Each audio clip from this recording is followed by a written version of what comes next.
Good. Stay. Bye. Okay. That's like a boy. Alright, so he has just been bathed and brushed. He's still gotta get his hair cut, so he'll look different by the time you see this video. I'm working with him with the prong collar. I'm thinking that maybe what your text is asking for is maybe more so an introduction to the e-collar.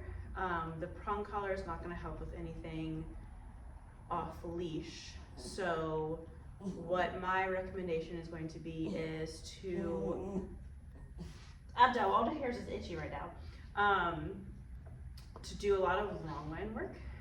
When I'm working with puppies and dogs, working towards off leash, it is 99% leash work, which I know probably sounds counterproductive, but what we're doing is we're building reliability. So what you're gonna do if he's struggling with coming back inside, or coming to you when you're asking for him outside, is when you don't actually need him to come inside, like you have a little bit of wiggle room time, take him outside, have him drag around a long leash, so just like a, like a 10 to 20 foot lead, preferably a little bit longer, and just make little games of, Doug, come, and then rewarding him. The leash is solely there if he blows you off. You can say, nope, grab the end of the leash and kind of tap, tap, tap and move backwards, and then when he starts moving to you, then you're gonna yes and reward.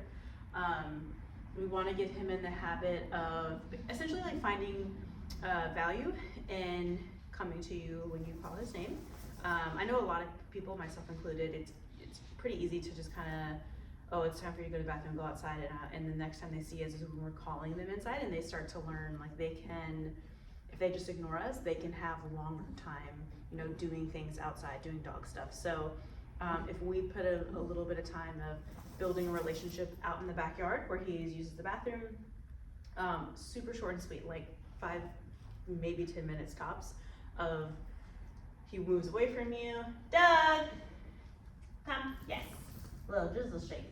And then, okay, let him go back to doing something for a second, let him kind of, engage with something else, or have him look at the cats. Doug, come, yes.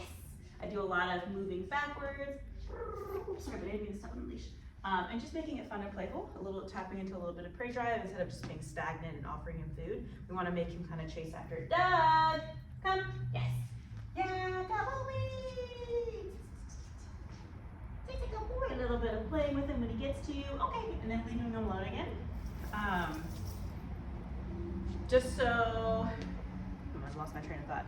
I want to up the value of what you have to offer when he comes into your space. We're going to make it a little bit more fun for him. And then he gets to go back to doing whatever it was he thinks is cool. Right now he's sniffing around with cats.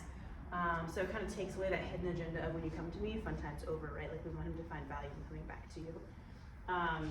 The prong collar can help with barking if he's on leash. So if he starts getting yappy, we're just gonna tap a little bit on that. We're gonna match our input with where he is arousal level. So if he's just beginning to bark, we could say, out, and then remind him, let's go. We're gonna keep him moving with us. So just like light little taps in there. He's a softer dog, so we don't need anything crazy. We're not, yanking and cranking on the leash. It's just little taps to interrupt those types of behavior. When we use that leash, similar to how we were going over the flat, the flat collar or the slip lead, it's going to be light little taps until he's back into the position that we want him to be in, and then we create slack again in that collar. He's going to be much more responsive to that than anything else. So we want to make sure that we're not overdoing it as far as intensity of those pops. Doug, come. That's like a little way. Come here. I know you're stuck on the leash. Come on. Are you sneaking past the kitties? Come away. Yes. But yeah, just building value into that recall. There you go, boy. Okay.